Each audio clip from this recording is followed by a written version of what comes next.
My name is Wilkins, I work for Delphy, and today is an exciting day that we want to showcase different technologies. We've invited a number of farmers to come and see the different technologies that we have around. Our main business as Delphy is to train and of course do knowledge transfer and knowledge implementation, and in the efforts of achieving that, we want to show the farmers what is possible in greenhouse tomato production by showing them the best technologies and the best structures to use and the best way of growing tomatoes in a greenhouse. So feel welcome. During the day you will see various technologies, various crops and various varieties that have been growing in various using various technologies, that is in soil and substrate. And feel free to interact with us. We are always available as Delphy to support you and see you through the journey of making money through protected agriculture. When tomatoes grow, you need again to remove them there and then take them to a larger pots, because they're big in size. So there'll be competition for light and for everything and for space. So that's why we prefer that it's better we do it once. Put it in these pots, then we let them grow, instead of doing them in the trays and then pricking out, bringing them here. So that's what we try to avoid.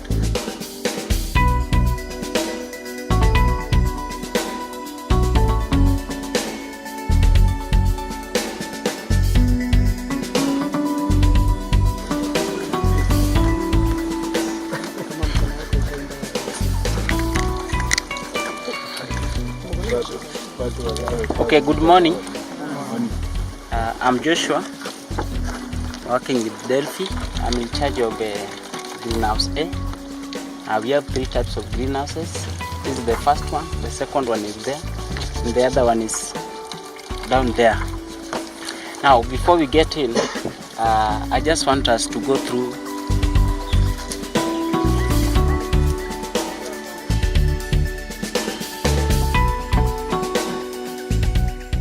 planted as a sowing date on 20th February 2018. Transplanting date was on 27th March 2018. Now the spacing is 40 to 60. From plant to plant is 40 centimeter, as you can see.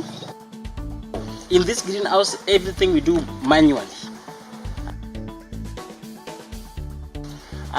You have to do soil analysis before you just apply your fertilizer. It is very important that you do soil analysis so that you get what is present in your soil and what is not there. For our case, I simply come and make a furrow along this pipe. After that, I will apply my fertilizer. How do I tell that this plant needs water?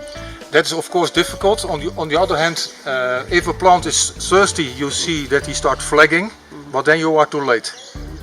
So I like to see my plant healthy and stretched, especially in the morning, nice and stretched. And of course you have to see in your soil, sometimes you have to take a small shovel, weekly basis at least, or a tensiometer. Some people are using a tensiometer. Techniques are sometimes not available. Just use your shovel and see. We call it titosan. Now, when you look at this thing keenly, there's a pheromone inside here. Now, this pheromone, it acts as a female tutor absoluta. You see? So, we are trying to catch the male ones. So, there is not a pheromone to attract ladies, and that is a difficulty. So, you catch all the men. But as soon as men can come into your greenhouse, you have still an issue, because you will have reproduction or fertile eggs again. When you are pollinating, you have to pollinate at a given humidity. Now, that climate sensor, it helps us to know the humidity inside this greenhouse. We go to our pump house down there. We go and check the humidity. So when it is around 69 to 79, we pollinate. But you are not encouraged to pollinate when humidity is too high, because it will not take place. So at least from 69 degrees to 79. What I will come and do for this case, I will just come and shake them like this. As you can see, that's how we pollinate. We don't have bees inside here.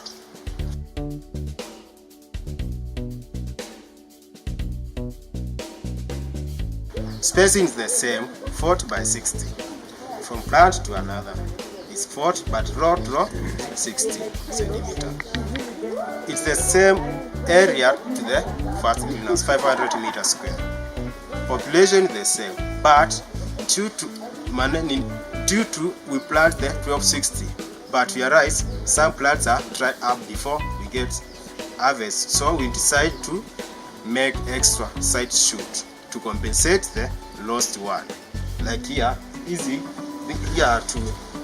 Okay, due to here between here and here we have a gap, which means before we come to harvesting all the entire crop, 2 of them are dried up. What you can do, just to you train extra side shoot to compensate the lost one.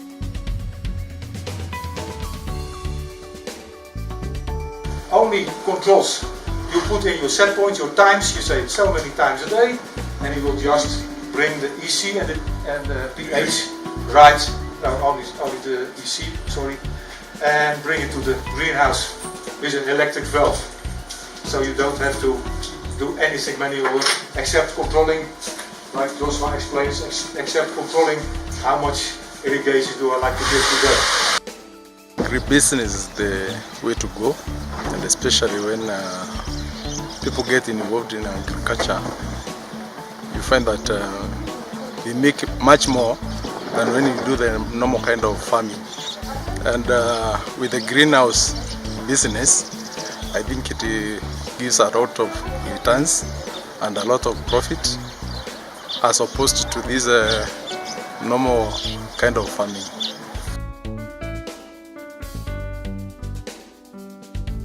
If you're outside there and you're a grower who wants to start this journey of making money in greenhouse farming, you can reach us via our website www.delphy.nl.